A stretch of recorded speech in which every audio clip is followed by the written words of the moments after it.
नमस्कार दोस्तों, national news today में आपका स्वागत है। आज की इस वीडियो में हम लोग बात करेंगे 27 जुलाई के विभिन्न समाचार पत्रों की प्रमुख हेडलाइंस की। दोस्तों ये मेरा एक नया चैनल है, इसको जल्दी से सब्सक्राइब कर लें, लाइक कर दें और विभिन्न फेसबुक ग्रुप हैं, व्हाट्सएप हैं, सब पर शेयर भी कर दें। तो आइए देख लेते हैं कि आज के प्रमुख समाचार पत्रों में प्रमुख सूचना कौन कौन सी है। सबसे पहले सूचना है कोरोना संक्रमण की। कोरोना संक्रमण फिर से लगातार बढ़ गया है अमेरिका में और फिर से लॉकडाउन की मांग होने लगी है। यहाँ पर देख सकते हैं कि लिखा है कि अमेरिका में कोरोना वायरस के मामले तेजी से बढ़ रहे हैं। अगर अमेरिका की बात करें तो कोरोना में मौतों का जो आंकड़ा है वो 1.5 लाख के पास पहुंच गया है। यहाँ प्रतिदिन 1000 से ज़्यादा लोगों की मौत हो रही है और इस बीच अमेरिका में बढ़ते मामलों के साथ में लॉकडाउन को फिर से लागू करने की मांग की गई है। इसी तरीके से अगर भारत की बात करें तो भारत में कोरोना संक्रमितों की जो संख्या वो 14 लाख को पार कर गई है। यहाँ पर देख लीजिए दैनिक जागरण की ये रिपोर्ट है। पूरे विश्व में 1,62,00,000 लोग कोरोना संक्रमित हो चुके हैं और अगर हम भारत की बात करें तो यहाँ पर लिखा हुआ है कि 13,96,000 लोग भारत में संक्रमित हो चुके हैं और एक दिन में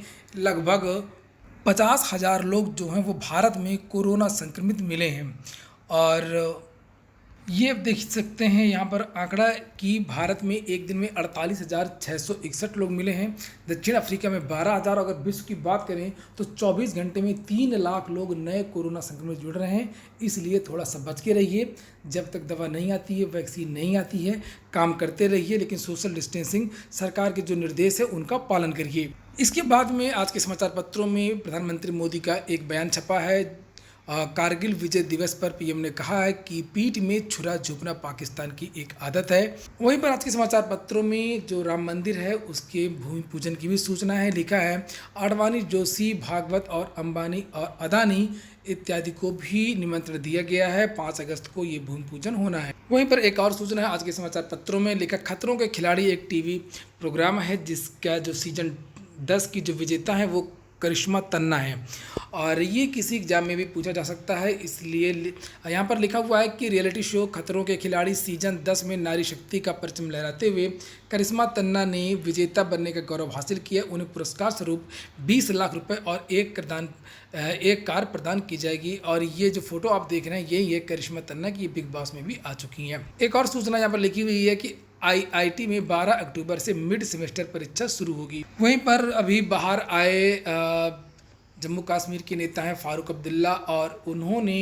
कहा है कि जम्मू कश्मीर को फिर से राज्य का दर्जा दें, ये मांग की है। लिखा श्रीनगर के सांसद और नेशनल कॉन्फ्रेंस के अध्यक्ष डॉक्टर फारूक अब्दुल्ला एक बार फिर सियासी तौर पर सक्रिय होते दिख रहे हैं और अनुच्छेद 370 के खात्मे के लगभग 1 साल बाद उन्होंने पहली बार इस विषय पर खुलकर के बात की है। जम्मू कश्मीर को फिर से पूर्ण राज्य दर्जा देने की मांग उठाई है और इस तरीके की मांग बहुत सारी पार्टियों ने भी उठाई है। वहीं अमेरिका की एक और सूचना है। कोरोना संक्रमण से तो अमेरिका जूझ ही रहा है और वहाँ पर एक तूफान भी आया हुआ है, अटलांटिक तूफान हन्ना। लिखा है कोविड-19 संक्रमण से जूझ रहे टेक्सास में पहुंचा अटलांटिक तूफान हन्ना। अमेरिका का जो टेक्सास शहर क्षेत्र है यानी कि दक्षिण पूर्वी अमेरिका, वहां पर अक्सर तूफान आते रहते हैं और उससे संबंधित प्रश्न भी पूछे जाते हैं। यहाँ पर लिखा कोरोना की महामारी से जूझ रहे टेक्सास की खाड़ी तट पर शनिवार को हन्ना तूफान के पहुंचने से वहां भारी बारिश हुई और 90 मील प्रति घंटे की रफ्तार से तेज हवाएं चली। 2020 में अटलांटिक तूफानी सत्र का यह पहला तूफान था। शनिवार को 1 घंटे से भी कम समय में श्रेणी 1 के तूफान के रूप में दोबारा आया। राष्ट्रपति ट्रंप ने ट्वीट करके कहा कि यह हवाई तो कुल मिलाकर के याद रखिएगा कि अमेरिका में 26 तारीख को 27 तारीख को तूफान आया था हन्ना। वहीं कोरोना संक्रमण में लिखा है कि अमेरिका की जो लोकप्रियता है वो सबसे निचले स्तर पर पहुंच गई है। इस समय उनकी जो मुश्किलें हैं वो बढ़ सकती हैं। लिखा है कि अमेरिका में राष्ट्रपति चुनाव के लिए अब केवल 100 दिन शेष हैं, लेकिन मुश्किलें हैं कि राष्ट्रपति डोनाल्ड ट्रंप के लिए कम मुश्किलें जो हैं वो राष्ट्रपति डोनाल्ड ट्रंप के लिए कम होने का नाम ही नहीं ले रही हैं। और कोरोना के बाद में अब चुनाव में देखिए आगे क्या होता है। वहीं पर ये दैनिक जागरण समाचार पत्र है, इसमें लिखा हुआ है कि सीरीज जीतने की ओर इंग्लिश टीम। ब्रिटेन और वेस्ट इंडीज़ के बीच में एक टेस्ट मैच हो रहा है और लिखा है कि इंग्लैंड जीत से सिर्फ 8 विकेट दूर। जैसे ही 8 विकेट मिल जाएंगे वैसे ही ये इंग्लैंड ये मैच जीत जाएगा। इंग्लैंड ने पहली पारी में 369 रन बनाए थे 111 ओवर में और वेस्ट इंडीज़ ने पहली पारी में 197 रन बनाए थे, फिर 137 के आगे खेलना शुरू किया था और उसके बाद में इंग्लैंड की दूसरी पारी 226 रन 2 विकेट पर और उसके बाद में फिर अभी मैच चल रहा है। वहीं पर आईपीएल की भी सूचना है। लिखा यूएई में यानी संयुक्त अरब अमीरात में आईपीएल से हमारा काम आसान होगा। अजीत सिंह का ये बयान है।